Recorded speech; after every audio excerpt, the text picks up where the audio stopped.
చెప్పండమ్మా, నాగేంద్ర మనోహర్ గారికి గెలుస్తారు చెప్తారు. ఖచ్చితంగా గెలుస్తారు. ఎందుకంటే మన తెనాలి నియోజకవర్గం చూసుకుంటే ఆయన 10 సంవత్సరాలు ఎమ్మెల్యేగా చేశారు.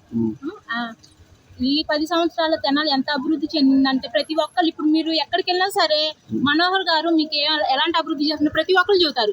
మన పలానా వంతెనలు కట్టించారు, మార్కెట్ యార్డ్ కట్టించారు అంటే ఒక్క నెగిటివ్ కూడా లేదు ఆయన మీద ఒక్క నెగిటివ్ కూడా ఉండదు. అంత సౌమ్యుడమ్మ. మేము ఖచ్చితంగా గెలిపించుకుంటామని మేము డోర్ టు డోర్ తిరుగుతున్నాం. ఆల్రెడీ మంచి స్పందన వస్తుంది. ఖచ్చితంగా బంపర్ మెజార్టీతో ఇక్కడ నాగేంద్ర మనోహర్ గారు గెలవబోతున్నారు. పెంసాని చంద్రశేఖర్ గారు కూడా ఆయన చదువుకున్నారు, డాక్టర్. అలాగే బాగా మాట్లాడుతున్నారు, సమస్యలన్నీ తెలుసుకుంటున్నారు, మేము చేస్తామంటున్నారు. మన తరపు నుంచి మన గుంటూరు జిల్లా నుంచి పార్లమెంట్లో మన యొక్క సమస్యల్ని ఆయన గలంగా చేసుకొని మన యొక్క వాయిస్ చేసుకొని పార్లమెంట్లో స్పందించడానికి ఆయన యొక్క గలంని వినిపించడానికి ఆయన సిద్ధంగా ఉన్నారు. ఖచ్చితంగా గెలుస్తారు కూడా. ఏమండి ఇప్పుడు మీరు చెప్పండి సార్, ఇప్పుడు మాట్లాడుతున్నారు దాదాపు ఆడవాళ్ళు మొత్తం నా పక్షం, నా ఎస్టీలు నా బీసీలు అని చెప్పి జగన్మోహన్ రెడ్డి రాదు. నిజంగా ఆడవాళ్ళందరూ జగన్మోహన్ రెడ్డి వచ్చాయనా? ఇప్పుడు మేము తిరుగుతున్నాం చెప్తున్నాను కదండి. మేము ఆల్రెడీ ఎస్సీలో కూడా మేము వాళ్ళు డోర్ టు డోర్ వెళ్ళి మేము తిరుగుతా ఉన్నాము. ఆయన ఏంటంటే ఎస్సీ ఎస్టీ చేసింది ఏమి లేదు. ఆయన చెప్పుకుంటున్నారు. వాళ్ళందరూ మా పక్షాన ఉన్నారు, మాకే ఓట్లు వేస్తారని ఆయన చెప్పుకుంటున్నారు. కానీ ఆయన గ్రౌండ్ రియాలిటీ అనేది తెలియట్లేదు. అందరూ చాలా తెలుసుకుంటున్నారు. వాళ్ళకి వచ్చే ఫండ్స్ కూడా ఎటు మళ్ళిస్తున్నాడు ఆయన కూడా తెలుసుకుంటున్నారు. అందరూ కూడాను ఈసారి జగన్మోహన్ రెడ్డి గారిని ఓడించడానికి ఎస్టీలు అందరూ కూడా, బీసీలు ఓసీలు అందరూ కూడా సిద్ధంగా ఉన్నారు. ఆయన తర్వాతి కాలంలో ఇంట్లో కూర్చుంటారో లేకపోతే జైల్లో కూర్చుంటారో కూడా తెలియని పరిస్థితి. సార్ మేడం గారు, ఇప్పుడు ఎందుకంటే మీరు మాట అన్నారు, మేము ఆల్రెడీ కొద్ది గొప్ప మేము చదువుకున్నాము, మేము మొత్తం ఉన్న వాళ్ళ అందరితో పరిచయం ఉండి చెప్పేసి మాట్లాడుతున్నారు సార్. బట్ వెరీ గుడ్, ఎందుకంటే మీరు చేస్తారు కాబట్టి ప్రజల నాడి దాదాపుగా జగన్మోహన్ రెడ్డి ఇంటికి పంపించేందుకు సిద్ధంగా ఉన్నారంటారా? అవునండి. మీరు ఇప్పుడు చూసుకుంటే కనుక నిత్యావసర సరుకుల ధరలు ఎంత పెరిగింది, కరెంటు ఛార్జీలు ఎంత పెరిగింది, గ్యాస్ బండ్ ఇదివరకు ఎంత రేటు ఇప్పుడు ఎంత రేటు పెరిగింది, బస్సు ఛార్జీలు ఎంత ఎన్నిసార్లు పెంచారు. అలా ఇంటి పన్ను కానివ్వండి, నీటి పన్ను కానీ అన్ని పెంచాడు. ప్రతి ఒక్క మహిళను కదిలిస్తే గనక ఎవరు అమ్మా పథకాలు ఇచ్చారు కదా అని గుర్తు చేస్తా అంటే, పథకాలు ఏంటమ్మా ఒక చేత్తో తీసుకుంటున్నాడు ఇంకో చేత్తో లాగేసుకుంటున్నాడు కదా. అన్ని పెంచేసేసి మీకు పథకాలు ఇస్తున్నారు, మా డబ్బులు మాకే పెడుతున్నారు. ఆయన చేసింది ఏముంది, ఆయన ఆస్తుల నుంచి తీసి మాకేం ఇట్లేదు కదా. మా డబ్బులు మాకు ఇస్తున్నాడు. ఆయన సొంత డబ్బులు తీసి మాకు ఇచ్చినప్పుడు చెప్పమని అడగమనండి, అప్పుడు చెబుతాము. అంటే ఆయన సొంత డబ్బులు అంటే భారతీయ సిమెంట్ కానీ సాక్షి పేపర్ డబ్బులు ఇస్తే బాగుంటుంది అంటారా? అవునండి. భారతీయ సిమెంట్ కట్ట ఊరికి ఇవ్వమనండి. ఇసుక ఎంత పెరిగింది, ఊరికి ఇవ్వమనండి, తక్కువ కన్నా ఇవ్వమనండి. అన్ని పెంచేసేసి మేము పథకాలు ఇస్తున్నాం. ఎంతకాలం ఈ పథకాలతో పాటు మనకు అభివృద్ధి కూడా జరగాలి కదా. అభివృద్ధి లేదు. అమరావతి రాజధాని లేదు. మూడు రాజధానులు అన్నారు, 3 రాజధానులు లేవు. ఒక రాజధానికి గది లేదంటే 3 రాజధానులను హంగామా చేశారు. మీరు ఒక మాట అన్నారు ఇప్పుడు పేదవాళ్ళందరూ ఇల్లు కట్టుకుంటున్నారు, 15 లక్షల అందరికి తలొక ఒక లారీ సిమెంట్ ఏమన్నా ఫ్రీకి ఇస్తే బాగుంటుంది అనుకుంటారు మీరు? అవునండి. పేరు చెప్పుకుంటారు కదా, రోడ్లు వేస్తారు కదా. అవునండి. భారతీయ సిమెంట్ ఇప్పుడు ఉంది కదా, తలో ఒక ఇల్లు కట్టుకుంటున్నారు. ఇల్లు కట్టుకునే వాళ్ళకి ఇదిగో మీకు ఇంత ఇస్తామని చెప్పమనండి, ఫ్రీగా ఇస్తామని చెప్పమనండి. అలాంటి ఏం చెప్పరు. అలాంటి ఏం చెప్పకుండా అన్ని పెంచి రేట్లన్నీ పెంచేసేసి పథకాలు మాట్లాడుతున్నారు. అదేం వద్దు, ఆ పథకాలు వద్దు, మేము కట్టుకోవడానికి ఇంటికి భారతీయ సిమెంట్ కట్టలే పడతారంటారా? అంతేనండి. భారతీయ సిమెంట్ కట్టలు, ఇసుక ఇప్పుడు కూలీలు ఉన్నారు, వాళ్ళకి ఎక్కువ ఏదైనా ఉపయోగపడేది ఏమైనా చేయమని చెప్పండి. వాళ్ళు ధర్నాలు కూడా చేశారు ఇసుక పెంచినప్పుడు, అందరికి తెలిసే ఉంటది. పవన్ కళ్యాణ్ గారు వైజాగ్ లో చేసినప్పుడు ధర్నా చేశారు అక్కడ. అలాంటివన్నీ ఇప్పుడు వాళ్ళందరూ గుర్తు పెట్టుకోవాలి. అప్పుడు మనం ఎన్ని బాధలు పడ్డాం ఏంటి, ఓటు వేసే ఒక్క క్షణం ముందు అవన్నీ గుర్తు తెచ్చుకున్నా సరే జగన్మోహన్ రెడ్డికి ఒక్కరు కూడా ఓటేరు. ఇప్పుడు పెంసాని గారి పరిస్థితి,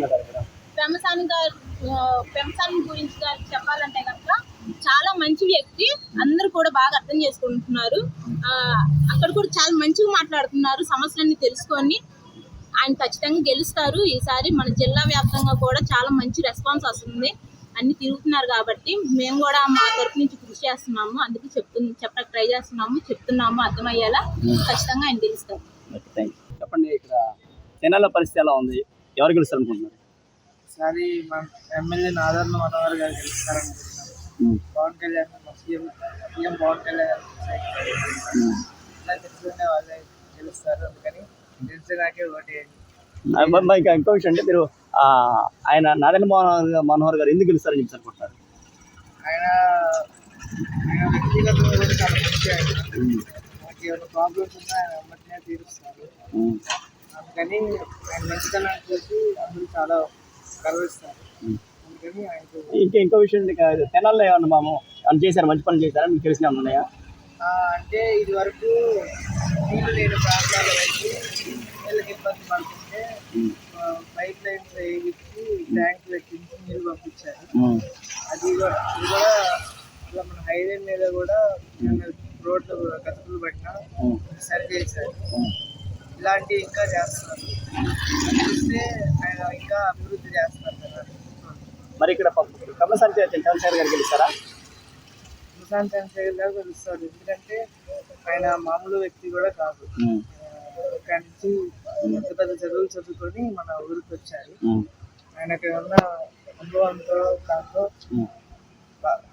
తెనాలి బాగా డెవలప్ చేస్తున్నారు. ఎందుకంటే ఆయన కోట్లాది రూపాయలు సంపాదించుకుని ఇక్కడ తెనాల మీద మా మమకారంతో, మాతృదేశం మీద మమకారంతో, ఆంధ్రప్రదేశ్ మీద మా మమకారంతో వచ్చారు. దీన్ని అది మనం మంచితనంగా చూడాలి దాన్ని. ఎందుకంటే ఇప్పుడు డబ్బుంటే మన నాకెందుకు అనుకునే వాళ్ళు చాలా మంది ఉన్నారు. డబ్బే పరమదేయంగా అలాంటి మనకి ఎదిగిన వారు వదలటం అంటారు సార్. అదనమాట. అందరికీ తను ఉన్న డబ్బులు, తన దగ్గర ఉన్న డబ్బులతో అందరికీ సహాయం చేస్తారు. సో అందరు కొంచెం బాగుంటారు. కానీ ఆయనకు ఓటేయండి. సార్ చెప్పండి సార్, తెనాలి నియోజకవర్గంలో ఇప్పుడు చాలా పోటాపోటీగా ఉంది. అంటే గతంలో డిప్యూటీ స్పీకర్గా పనిచేసిన నారాయణ మనోహర్ గారు ఉన్నారు. అంటే స్పీకర్ కూడా పనిచేశారు. ఆయనకి గెలుస్తారా? తప్పకుండా గెలుస్తారండి. ఎందుకంటే గతంలో మనోహర్ గారు చేసిన అభివృద్ధి ఈరోజు మళ్ళీ ఆయన్ని అధికారం వచ్చేటట్టు చేసేదాన్ని. గతంలో ఉన్న ఎమ్మెల్యే పొజిషన్ ఎలా ఉంది, ఇప్పుడు పొజిషన్ ఎలా ఉంది? ఇక్కడ అభివృద్ధి ఏమైనా జరిగిందా? ఆ అభివృద్ధి ఏమీ లేదండి. ఎక్కడ చూసినా డ్రైనేజెస్ అన్ని ఓవర్ఫ్లో అవుతున్నాయి. రోడ్లు అవన్నీ ఏమి అభివృద్ధి గత 5 సంవత్సరాలు ఏం జరగలేదు. మీరేమనుకుంటారు ఇక్కడ అక్కడ మనోహర్ గారు వస్తే తప్పకుండా మళ్ళీ తెనాలికి గొప్ప ఉన్నతమైన డెవలప్మెంట్ వస్తుందని మేము అనుకుంటున్నాం. అంటే గతంలో ఏమైనా చేశారా ఆయన గారు? చేశారండి. గతంలో వేసిన రోడ్లే కానీ అవన్నీ మనోహర్ గారి హయాంలోనే జరిగినాయి. రోడ్స్ అన్ని బాగా చేశారు డెవలప్మెంట్. ఇప్పుడు అదేవిధంగా ఇప్పుడు గుంటూరు పార్లమెంట్ నియోజకవర్గం చూస్తుంటే ఒక పక్కన ఎన్ఆర్ఐ కమలసాని చంద్రశేఖర్ గారు పాల్గొన్నారు, ఇదవుతారు. ఆయన ఏ విధంగా ఏ గవర్నమెంట్ పొజిషన్లో లేకముందే ఆయన 5 కంపెనీస్ పెట్టేసి ఎంతోమందికి ఉపాధి యూఎస్లో కనిపిస్తున్నారు. ఇక్కడైతే ఇంకా చాలా గొప్ప అభివృద్ధి చేస్తారని మా ప్రగాఢ నమ్మకం లేదు కమలసాని చంద్రశేఖర్ గారు. అంటే ఆయన కోట్లాది రూపాయల సంపదను ఊరుకున్నారు. డాక్టర్ గారికి కోట్లాది రూపాయలు సంపాదించుకున్నారు, పారిశ్రామిక. అదేవిధంగా ప్రజాసేవ చేయాలని తన మాతృభూమి చేయాలని సంకల్పం పెట్టలేదు. దాన్ని విధంగా అది ఎంతో కంఫర్టబుల్ లైఫ్ వదులుకొని ఎంత ఇబ్బంది అయినా కూడా ప్రజలకు సేవ చేయాలనే ఒక సంకల్పంతో ఆయన ఇక్కడికి వచ్చి పోటీ చేస్తూ జరుగుతుంది. ఆయన ప్రతి ఒక్క పేదవారికి కూడా గొప్ప అభివృద్ధి చేస్తారని మేము భావిస్తున్నాం. ఇప్పుడు అంటే దోసయ్య గారి పరిస్థితి ఏంటి? అసలు వాళ్ళ అధినాయకుడు ఏం డెవలప్మెంట్ చేయలేదు అండి. ఆ సంశయం ఇచ్చి రోడ్లన్నీ వాళ్ళు గడపకి అంటున్నారు. ప్రతి గుంటకి వైసీపీ అన్నట్టుందండి. గడపకి కాదు, గుంటకి వైసీపీ. ఎక్కడెక్కడ ఏ గుంట ఉందంటే ఇంకా దానికి నిర్వచనం ఎవరంటే వైసీపీ ప్రభుత్వం అని చెప్పచ్చు. ప్రతి గడప కాదు, ప్రతి గుంటకి వైసీపీ, ప్రతి గుంట వైసీపీ ప్రభుత్వమే చేసిందే అండి. ప్రకృతి వనరులన్నీ దోచుకోవటం, ఇసుక, మట్టి దోచుకోవటం అంతే. కానీ ఆయన వచ్చిన తర్వాత నిత్యావసర ధరలు ఎలా ఉన్నాయి అంటారు? ఇప్పుడు ఎలా ఉన్నాయి, గతంలో 5 సంవత్సరాల క్రితం ఎలా ఉన్నాయి? గతంలో తక్కువగానే ఉన్నాయి కండి, ఇప్పుడు పెరిగినాయి కదా. ఇంకా మరీ దారుణంగా పెరిగినట్టు అవునవునండి. ఇప్పుడు అట్లా యువతకి ఉద్యోగ అవకాశాలు ఎలా ఉంది ఈ ప్రభుత్వం వచ్చిన తర్వాత?